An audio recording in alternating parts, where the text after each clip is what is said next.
Omuyimbi amanyiddwa nga Triple P nga mpozi ono amanya ge amatuufu ye Paulo Pangoli Patrick ng'ate mpozi yayimba ennyimba omwali nga Byabulangiti muganda wa Love n'ennyimba endala nnyingi nga zaakubibwa nnyo wano ku Lubogola Simba era bambi ne zikubibwa naye ng'omwana aganye okukwatayo bw'atyo abantu bangi batandika okukola nga statements ezeewunyisa ti omwana nga tukubye ennyimba ze naye nga ziganye okukwatayo omwana alina bisiraani kiki kumbe mwana mulenzi ono yali alina mpozi ekimugana okuyimba ye nga takimanyi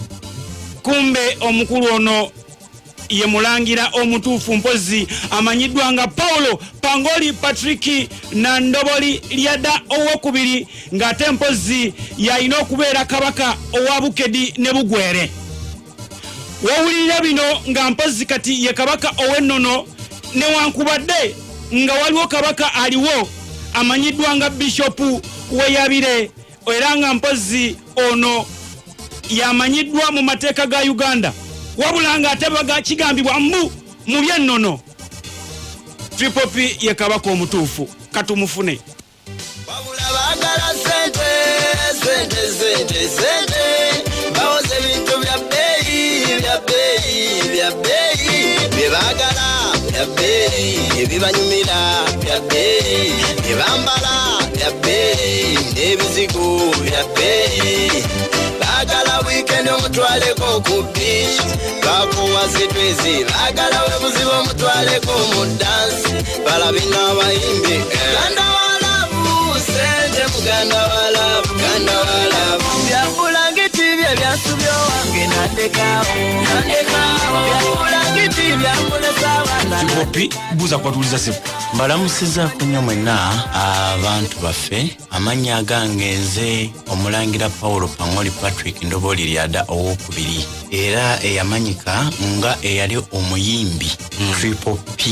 mu biseera ebyayita. Ino programu y'abantu ba muziki ne bwe mba nkozesa Triple P tekikuyisa bubi ne bwe mba nkozesa ya Paulo tekikuyisa bubi gonna amanyago ekituufu. Okay kakati osembeyo okukola oluyimba ki? Nasembayo okukola oluyimba baluyita Katembeeyi. Katembeeyi yosembeyo okukola watandikira ku luyimba ki? Natandikira ku luyimba baali baluyita So Beautiful. Luyimba ki olwasinga okukyaka? Baali baluyita Byabulangiti. Awo omuziki bwe gutandikira okutabukira? Omuziki gutandika nga Byabulangiti avuddewo n'enkuba y'akayimba bakayita Muganda wa Love. Muganda wa Love ndowooza ne Byabulangiti z'ennyimba ezaziyita. Yes. Kati nenziza akakayimba bakayita Nnyonyoogera. Wanyonyoogera ebintu bwe byatabukira. Ebintu bitabuka bitya otuko kubira ng'ova mu muziki oyingire obwakabaka? Management yange bali bagiyita corporate events. Ye yali managing ebiseera ebyo mu 2014. We nakuba oluyimba lwa Nnyonyoogera nga nkola vidiyo eyo. We nakola vidiyo eyo obwongo bwampa nnyo era nkyachebuza n'olunaku olwaleero lwaki kubanga byonna binayagala birabikire mu vidiyo eyo byali nga biri ku culture era abawala abaalimu bayambazibwa mbugo twagenda mu bifo ngo biraba bikwata ku nsonga eyo. Bwe twamala vidiyo eyo twakola buli kye tusobola kubanga yali nnungi oluyimba nga lulungi ne tuteekamu buli kimu nga management. Naye oluyimba lwagaana. Oluvannyuma mu kugaana management yange yatandika kufuna ebizibu ebitaaliwo era ne wenjogerera wano ebizibu ebyo byasuula kampani eyo eyali ey'amaanyi n'ebanga yagwa completely nga tekyalina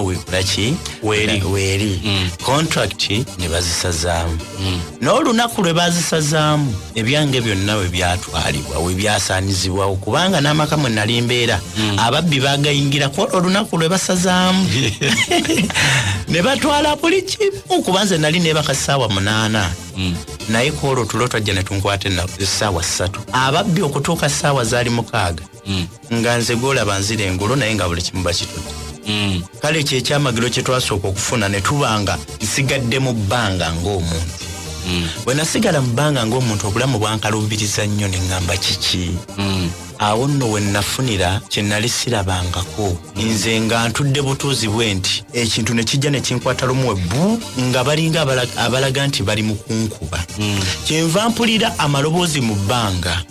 nga galimu ag'abakyala n'abaami naye nga bonna boogera lulimi lugwere. newankubadde nze waffe gye twakulira twayogeranga Luganda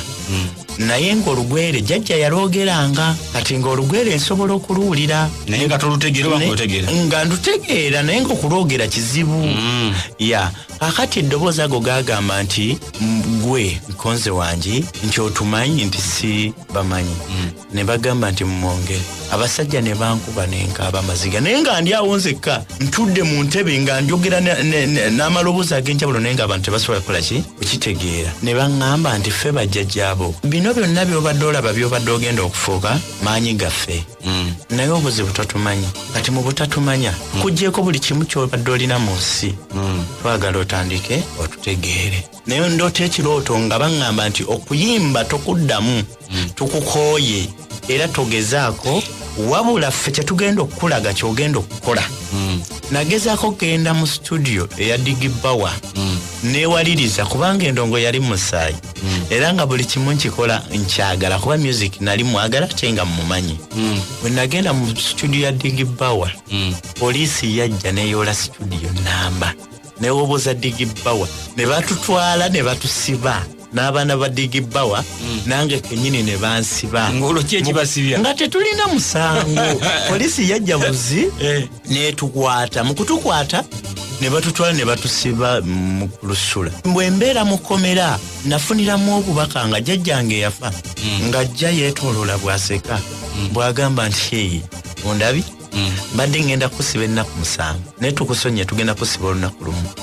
naye toddamu kugenda kuyimba todda mu ndongo baatutwala mu kkomera batuyingiza batusibirawo najja nankumbi kapolisi kaawo twayingirayo essaawa 6 nafuluma enkya ssaawa 6 naye mu byonna twali tetumanyi kigenda mu maaso wabula nze namanya kuba we nali mu kkomera nalufuna ki obubaka era okuvaawo nasibira mu lubiri naye lumu mba ndi ku bodaboda ntambula ngenda mirimu gyange emmotoka ava eri netukoona wevu netuyika kukolanzi nzenna nenkalabulwama wanafuna accident nali manyi ngenda nakufa mba ndi mu bulumi obw'ekika ekyawaggulu ekiro kwolwo lwennyini abaami ne bajja mu masuuti agabbulu akabaki naye nga kuliko jjajjange eyazaala kitange eyafa gwe mmanyi n'alyoka ŋŋamba nti tubadde tusobola okutta naye tetukuse wabula wagaana okugenda ebugwere kubanga we wagaana okugenda ebugwere buli kimu kyesiba era tukwagala ogende ebugwere wolituuka ebugwere buli kimu kigenda kusumulukuka kubanga gwe Kamalabyonna nyetwala ebugwere nzekka mu kutuukayo baali bampulirako nze be nasangawo nabagamba nti bannange nze teryandeese si kitange si nnyange si sengange wabula egindeese myoyo mpewo ze zindeese zindagidde nzijye ebintu ebyamukolebwa oba ebibaleetera okubanga mubonaabona nze nina okubikola ki okukulemberamu okubitereeza okuva lwe natuuka ebugwere buli kimu kitambula butambuzi teri mukolo gwagaana kubanga nze we bamundoosa ekintu bandagirira we kiri nentambula naye neŋŋenda abaliwo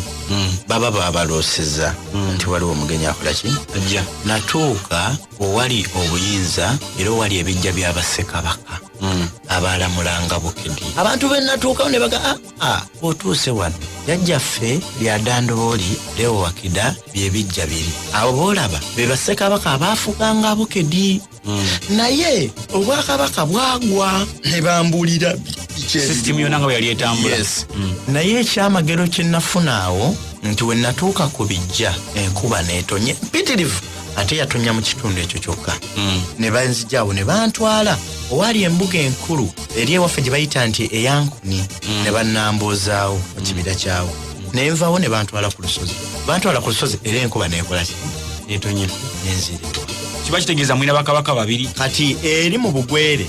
oyo gwolaba taata wange balamubala alina abakulu b'ebika bye ate nga baggwayo nti mu bika kati naye agamba nti yikumbaanya kuba sigenda kyogera nti kabaka wenayogera nti kabaka nja kuba nnyonoonya ekitiibwa kyaki ky'obwakabaka kati n'oli bishop naye alina abakulu b'ebika kubanga eri mu bugwere ennono we zaayonooneka ebintu byonna byayonooneka ne bakolimirwa kakati ono n'afuna abakulu be b'ebika n'ono n'afuna abakulu b'eki era ono bishop kyeyasinga ono nti ye yafuna abagezi abali mu gavumenti bano banabyabufuzi we baawulira nti kasita gavumenti ekugazetinga nti gwe traditional leader ng'ekuwa obuyambi no nebeerako n'omutima gwekolaki gwekuwa kati ye ne bagenda ne bamuyisaawo ne bagenda ne bagamba President Museveni era ono twakola constitution y'abakulu b'ebika bajja kumulondanga twalonze ono okitegeera ne bagibitwala mu gavumenti ne bamugazeeti akati Triple P olw'ensonga obufunda lw'obudde obulamu obusanze otya sinza ku byobadde oyogera tukyaddamu kubalaga kati okuyimba kaŋŋambe nti Katonda yatonda obwakabaka mu bukulembeze obuyinza obw'emyoyo buli malayika n'agiwa omulimu gwayo kati malayika ekulembera abayimbi wano mu Buganda bagiyita bamweyana eri ewaffe mu bugwere bagiyita nayisansula saata abazungu bamuyita sitaani nti ye atuula mu kitundu ekyo eky'okuyimba kakati malayika ekkira mu bakulembeze wano mu Buganda bagiyita kabaka bulamu eri ewaffe bamuyita onkuni kabaka abeera okuyimba kitegeeza nti malayika eyali eyimba eyalinga entuulamu yadda ku bbali kubanga mukama waayo yatudde mu ki kakati nja kusaba osibula abatuuliriza olw'obufunda lw'obudde Buganda mwebale kundera naye mukimanye nti nafuuka kabaka wa Bukedi nsaba kukolagana na bwakabaka bwa Buganda kubanga obwakabaka bwa Buganda butambulira ku nnono nze omulangira Paulo Pangoli Patrick Ndoboli lyadde owookubiri abantu ba Bukedi ne Bugwere Katonda yabaddiza kabaka gwanaawanga obubaka gwanaalungamyanga mummwe abantu abali mu Bukedi kiki kye munaakolanga kiki kye munaagobereranga okusobola okubaddiza eddembe emirembe eddembe essanyu n'okweyagala egyali gyabula mu Bugwere